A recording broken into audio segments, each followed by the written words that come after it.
Hi friends, ఈ కథ మనకు పంపించిన వారి పేరు గోపి. అయితే గోపి ఒకరోజు అర్ధరాత్రి దగ్గర టైం 10 అవుతుంది. అయితే గోపికి ఒక ప్రాబ్లం ఉంది. ఏంటంటే నరాల వీక్నెస్. దానివల్ల గోపి రాత్రిపూట అయినా పగులైనా తనకంటూ ఒక ఎనర్జీ డ్రింక్ కావాలి, లేకపోతే గోపి తట్టుకోలేడు. అలాంటి టైంలో ఆ రోజు రాత్రి 10 అయింది. ఇంట్లో వాళ్ళు వద్దన్నా కూడా ఎనర్జీ డ్రింక్ కోసం బయటికి వెళ్ళాడు.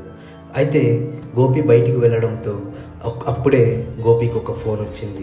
వాళ్ళ ఫ్రెండ్ సురేష్ ఏమన్నాడంటే, యాడున్నవరా గోపి అని అడిగాడు. అడిగితే గోపి వచ్చి, ఇప్పుడే రెడ్ బుల్ కోసం బయటకు వచ్చాను మామ అని చెప్పి అన్నాడు. అంటే అప్పుడే సురేష్, ఉండరా నేను వస్తున్నా, ఎక్కడున్నావో చెప్పు. సురేష్ గోపి వాళ్ళ ఇల్లు పక్కనే. అయితే ఈ టైంలో ఎందుకురా, నువ్వెందుకు బయట తిరుగుతున్నావు అని గోపి అడిగాడు సురేష్ని. సురేష్, లేదురా, నాకు కొంచెం అర్జెంటు అవసరం పడింది, అందుకోసమే బయట తిరుగుతున్నా, ఈరోజు మనసేం బాగలేదురా మామ అని అన్నాడు సురేష్. సరే గోపి అడ్రస్ చెప్తానే. సురేష్ ఆ అడ్రస్కి వెళ్ళాడు. అడ్రస్కి వెళ్ళి గోపి బండి ఎక్కాడు. గోపి బండికి ఇద్దరు అలా నవ్వుకుంటూ మాట్లాడుకుంటూ వెళ్తూ ఉన్నారు. అలా వెళ్తూ ఉంటే సగం దావలో సడన్గా బండి ఆగిపోయింది. ఆగిపోతే గోపి, ఒక్క నిమిషం దిగురా సురేష్, బండి చూడాలి అని చెప్పి బండి చూస్తే అంతా మామూలుగానే ఉంది, కానీ బండి ముందుకు కదలడం లేదు.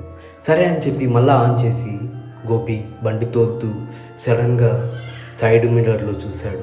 సైడ్ మిర్రర్లో చూస్తే సురేష్ భయంకరమైన ఆకారంతో ఉన్నాడు. భయంకరమైన ఆకారంతో గోపితో మాట్లాడుతూ ఉన్నాడు. గోపికి చాలా భయం వేసింది. ఏంది ఇలా ఉన్నాడు సురేష్ అనుకున్నాడు. అలా అనుకుంటూ ఉండగా సడన్గా గోపికి ఒక ఫోన్ వచ్చింది. రే గోపి, వాళ్ళమ్మ ఫోన్ చేసి, రే గోపి, మీ ఫ్రెండ్ సురేష్ ఉన్నాడు కదా, వాడు ఉరేసుకొని చనిపోయాడురా అని చెప్పి ఆ రాత్రి చెప్పింది. అందుకే నిన్ను బయటికి పోవద్దని చెప్పాం రైట్ టైంలో అని చెప్పింది. ఒక్కసారిగా గోపి గుండె ఆగినంత పని అయింది.